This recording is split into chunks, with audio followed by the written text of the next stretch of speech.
अगर हम चार्वाकों की 11वीं मीमांसा से बात शुरू करें तो वो एक बहुत बेसिक सी बात बोलते हैं, और वो बोलते हैं कि भाई देखो ऐसा है कि केवल और केवल हम प्रत्यक्ष को ही प्रमाण मानेंगे। प्रत्यक्ष का मतलब होता है परसेप्शन, और उनका एक प्रसिद्ध सूत्र है, मैं सारे सूत्र ले आया हूं ताकि आपको ये भरोसा रहे कि संस्कृत में ऐसा ही लिखा था उन्होंने। ये सारे सूत्र कहाँ से लिए? सर्वदर्शन संग्रह से लिए हैं, माधवाचार्य विद्यारण्य की पुस्तक है, वहां सारे सूत्र मिलते हैं।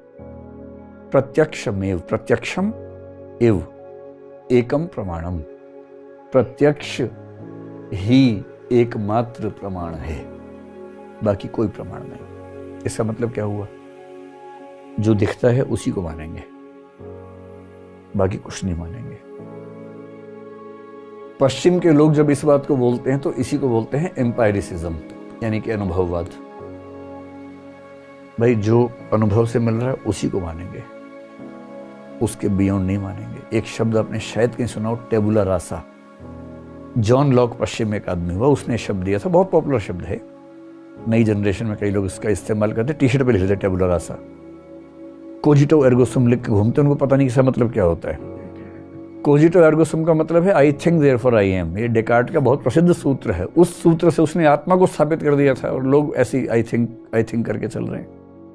ऐसे टेबुला रासा का मतलब है कि जब हम पैदा होते हैं हमारी जो आत्मा है या चेतना है वो ब्लैंक है, कोई नॉलेज पहले से नहीं है।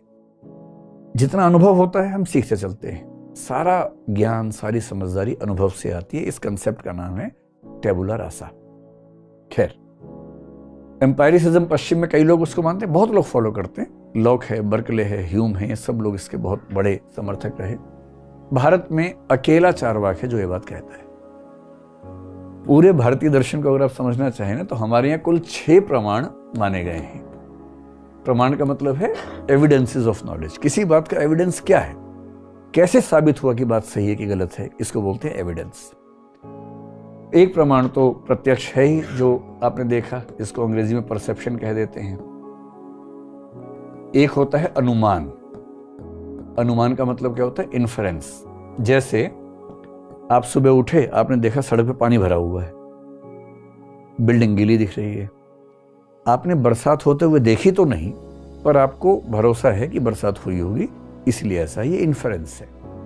कुछ देखकर किसी और चीज के होने का अनुमान कर लेना, इसको अनुमान कहते हैं। तीसरा होता है शब्द प्रमाण, टेस्टिमनी या अथॉरिटी बोलते हैं। जैसे मैं जितनी बातें आपको बता रहा हूं, आप में से कोई घर जाके एक एक बात को चेक करेगा, मेरे ख्याल से ऐसा कोई नहीं करने वाला, क्योंकि आपके मन में एक भरोसा है कि ये बोल रहा है, इसने बहुत साल ये सब काम किया, काम धंधा यही किया, इसने ठीक ही बोल रहा होगा। ये जो भरोसा है, आपको भरोसा है कि ये व्यक्ति इस चीज के मामले में प्रामाणिक है, इसको जानकारी है। जैसे आप डॉक्टर के पास जाते हैं, डॉक्टर ने कहा कि एक्सरे करवा लो, आप बिल्कुल सवाल नहीं करते, क्यों एक्सरे करवा लो भाई? आप कहते हैं अच्छा ठीक है, आप जानते हैं, मैं नहीं जानता हूं। आपने एक्सरे करवाया, आप देख के देख रहे हैं, आपको खाली फोटो दिख रही है, कुछ समझ में नहीं आ रहा। डॉक्टर ने जैसे देखा, 3-4 लंबे लंबे नाम लिखे इंग्लिश में और कहा कि ये आपको हो गया, ये वाली दवाई खा लीजिए।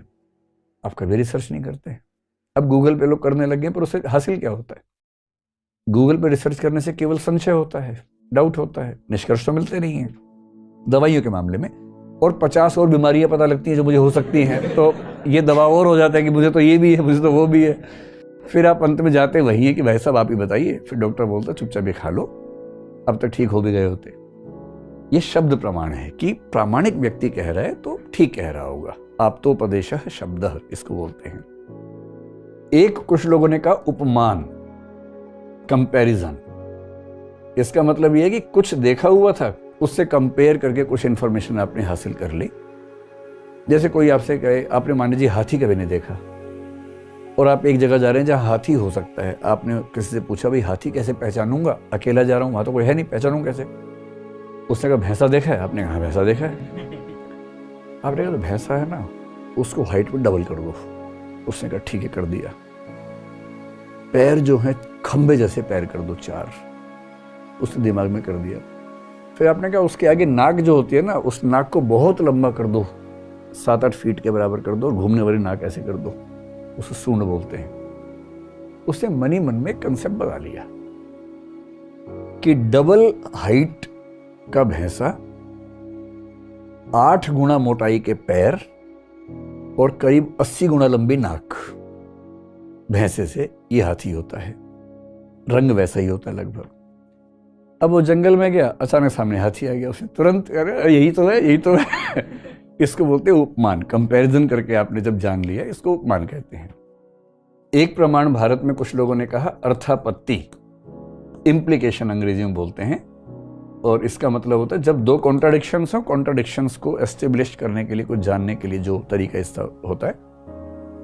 जैसे आपके पास आसपास एक व्यक्ति है जो बिल्कुल नहीं पढ़ता है, दिन भर घूमता रहता है और एग्जाम में टॉप करता है हर बार। आप परेशान है यार। एक फैक्ट है दिन भर घूमता रहता है, एक फैक्ट है हर बार टॉप करता है, चीटिंग भी नहीं करता है। अब इनको ठीक करने के लिए अब दिमाग लगाएंगे, इसका मतलब रात को जाग के पढ़ता होगा। हम सबको सुला देता है, खुद रात को पढ़ता है। इसको बोलते हैं इम्प्लीकेशन। क्या इंप्लाई हो रहा है इससे। और अंतिम जो प्रमाण है उसको बोलते हैं अनुपलब्धि। अनुपलब्धि को बोलते हैं नॉन एग्जिस्टेंस। इसका मतलब ये होता है किसी चीज के नहीं होने को जानना। जैसे इस कमरे में कौन कौन है वो तो परसेप्शन से मैं जान सकता हूं, पर जो नहीं है वो कैसे जानूंगा।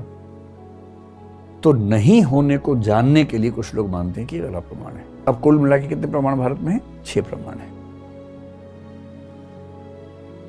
कुछ लोग मानते हैं केवल 1 प्रमाण, कुछ मानते हैं 2, कुछ मानते हैं 3, कुछ मानते हैं 4, कुछ मानते हैं 5, कुछ मानते हैं 6। चार्वाक अकेला है जो केवल 1 मानता है कि हम तो कुछ और मानेंगे ही नहीं, केवल प्रत्यक्ष मानेंगे। जो दिखता है उसको मानेंगे। प्रत्यक्ष मतलब 5 इंद्रियां हैं, आंख, कान, नाक, जीभ, त्वचा। इनसे जो ज्ञान होता है उसको मानेंगे। और एक मन अंदर की इंद्रिय है, उसको भी मान लेंगे। सुख दुख फीलिंग, इसको भी हम क्योंकि महसूस करते हैं मानेंगे। इसके बियॉन्ड कुछ नहीं मानेंगे। बाकी लोगों ने कहा ना भाई ऐसे काम नहीं चलेगा। बौद्धों ने, वैशेषिकों ने 2 प्रमाण मान लिए। अब सांख्य योग है, वैष्णव वेदांत है, इन सब ने मान लिए 3 प्रमाण। न्याय ने 4 माने, प्रभाकर मीमांसा ने 5 माने, भट्ट मीमांसा, अद्वैत वेदांत ने 6 प्रमाण माने। और खूब डिस्कशंस होती हैं, बहस होती है। पर ये भाई साहब कह रहे हैं 1 ही मानेंगे। अब इसका मतलब पता क्या हुआ? जिस चीज का प्रत्यक्ष नहीं होता उसकी सत्ता नहीं मानेंगे। अब आप खुद सोचिए, जब ये प्रतिज्ञा करके चले हैं, क्या ईश्वर को मान सकते हैं? नहीं मान सकते। आत्मा नहीं मान सकते। सीधी सी बात। स्वर्ग को नहीं मानेंगे, नरक को नहीं मानेंगे, मोक्ष को नहीं मानेंगे। अमेरिका प्रत्यक्ष उसका भी नहीं होता। अगर कोई उनसे उसमें पूछ लेता, पर पूछता कौन? उसको भी तो नहीं पता था। लेकिन अगर कोई पूछ ले कि भैया मंगल ग्रह के पीछे की तरफ एक पत्थर रखा है, बताओ रखा कि नहीं रखा है? दिख तो नहीं रहा। कोई इनसे पूछा बैक्टीरिया है कि नहीं, दिखता तो नहीं है। लेंस थे नहीं उस समय, माइक्रोस्कोप था नहीं। Virus, nucleus, proton, neutron, electrons, क्या मानते? बोलते नहीं, नहीं दिखता, नहीं होता। दरअसल परसेप्शन को अंतिम मानना एक तरह की मूर्खता ही है जो चार्वाकों ने की, पर उस समय शायद इससे बियॉन्ड वो नहीं सोच पा रहे थे। और क्योंकि ऐसी प्रतिज्ञा लेके चले हैं, इसलिए इनकी मेटाफिजिक्स, असली आपको जिज्ञासा मेटाफिजिक्स और इथिक्स में होती है।